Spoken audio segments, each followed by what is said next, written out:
Hi everyone, welcome to Virtual Talks with the Grandview Library. These are book talks for birth through third grade. My name is Chelsea and I have a few books that I would love to share with you today. So the first one that I'd like to share is a board book called Your Nose by Sandra Boynton. And this is one of her newer books. She has a lot of really great ones. It's based on a song from her album called Blue Moo from 2008, and Neil Sedaka sings it. It's very in the style of other Neil Sedaka songs, if you're familiar with them. The illustrations are really cute. There's a little fox parent and their child, and they have their nose toward each other, talk about booping noses throughout, and it goes through the little song, though I admire your angel eyes, there's something else I idolize. And then it goes in the very much the style of Neil Sedaka. Your nose, whoa, whoa, whoa, your nose. He's got a magic I can't ignore. What can I say? I just adore. So something kind of like that. I'm not quite doing the song justice in the recording that I heard of it, but it's real cute with the whoa, whoa, whoas. And like I said, the fun little boops that they have. They show other animals with their noses after the foxes, and like hippos here, and birds, and pigs, and platypuses, kind of animals that have big noses like that. And I really like whenever they have nose or your nose, they are in big, colorful capital letters. So this is great for grade or ages birth through 2. Nice fun board book. I have another board book called Making Tracks Beach with flaps and die cuts. Coretto is yeah. So we have, this one is like kind of textured and stuff, and you can feel inside of it. So it's who is making tracks, and then you get to flip it over like that. Lewis the lifeguard, or the lifeguard driving a rescue truck, and it shows the tracks that he's making, and you can feel those. They're nice and textured. Goes through different people making tracks. So Rosie playing on the beach, different animals, different people, and the different kind of tracks that they might make. So it can provide for a good guessing game, nice feeling of textures, pulling the flaps up, and kind of learning how that works is an early literacy skill to work on as well. So that's a very fun board book, Making Tracks Beach. My next one is a picture book called First Friend, written by Kirsten Hamilton and illustrated by Jamie Kim. This is how dogs evolved from wolves to become our best friends. So it tells a quick story version of how the gray wolf did evolve into the dog as we know it today. It starts many, many years ago, talking about the nomads in Europe and Asia, and how the wolves, like a wolf pup, played alongside a little girl, and they kind of liked each other, but they definitely were not friends. Many, many years go by in between each one, and so then they're almost friends, and then they were friends, and then it shows as we know dogs today. So it says, just yesterday a pup met a girl, and that's kind of the story as we know it today. There's lots of great factual information there at the end as well.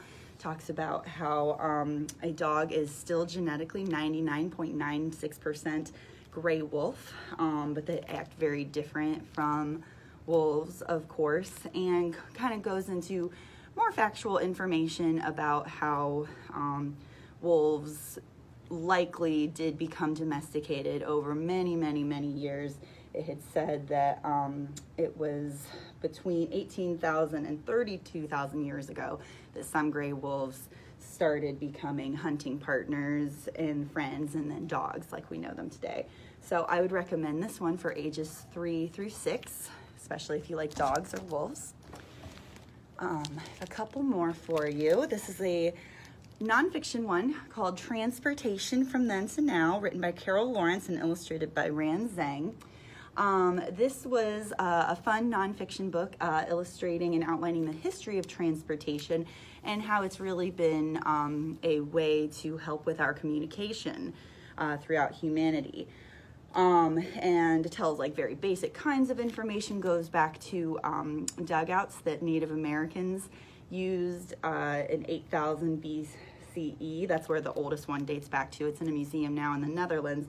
But a dugout is similar to a canoe as we know it today. Talked about the invention of the wheel and how that evolved. One of the things I really like, talked about the first hot air balloon, and that the first people who got to ride in it were a couple of teachers, a chemistry teacher and a local physics teacher. They weren't the ones who invented it, but they got to go up in it, and that kind of led the way for the Wright brothers later with their airplane, and then how we have airplanes today. Some nice kind of realistic looking illustrations throughout. Very factual, but still kind of picture book like. The end has more history of how transportation has evolved and travel and how we know it today. There's a glossary at the end as well to help with some of the vocabulary words. And there's another in this series called Homes from Then to Now, which I haven't checked out yet, but I think that would also be really interesting just to think about the history of these things. And I would recommend this one for grades 1 through 3. All right, so my next one is a biography called Just Being Dali, the story of artist Salvador Dali. I really, really loved this one. It's written by Amy Guglielmo and illustrated by Brett Helquist. So it's not a lot of information on each page. The illustrations are really pretty, really vibrant, and the message throughout keeps saying, but Salvador kept being himself, because the artist Salvador Dali, was definitely a little eccentric. I knew that, but I definitely learned some other stuff, details about how eccentric he was. They had a few fun examples that once he gave a speech with a space helmet on. He invented a phone made out of a lobster that actually worked, and he also invented a hat that was made out of a shoe. So he was in the public eye a lot, but when he was growing up, he didn't really follow the rules. You know, he was just being himself, but he got in trouble a lot. His dad had gotten him a pet bat when he had wanted to be a cook, and he was just making a mess everywhere.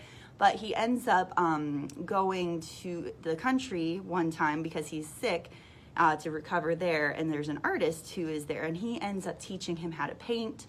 And then he eventually goes to art school. He even gets kicked out of art school a couple of times. Even his teachers and his other surrealist artist friends sometimes thinks he's a bit much. Talks about his wife that he married. I think he married her. How she was his muse and she was very supportive of him. Just a lot of really fun information. I think he owned an ocelot as a pet. And then at the end, there is more factual information. I really liked this quote that he said, "I am not strange, I am just not normal." And says how he had over 1,500 different kinds of works, including paintings, jewelry, all sorts of stuff, and that a lot of his works are in Spain, so something to check out in the future perhaps. But I would recommend this one for grades 1 through 3 as well, to learn about the fun artist Salvador Dali. And I have one more for you. This one is called Just Dance by Patricia McLaughlin. This is the author of Sarah Plain and Tall. So, you know, if you know that one and like it, this would probably be a good one as well. This is a junior chapter book. So this is in our like kindergarten through third or first through third grade. This is about a 10-year-old girl named Sylvie who lives in Wyoming with her family, her mom, her dad, and her brother Nate. Her mom was actually used to be an opera singer who lived in London and traveled all over the world.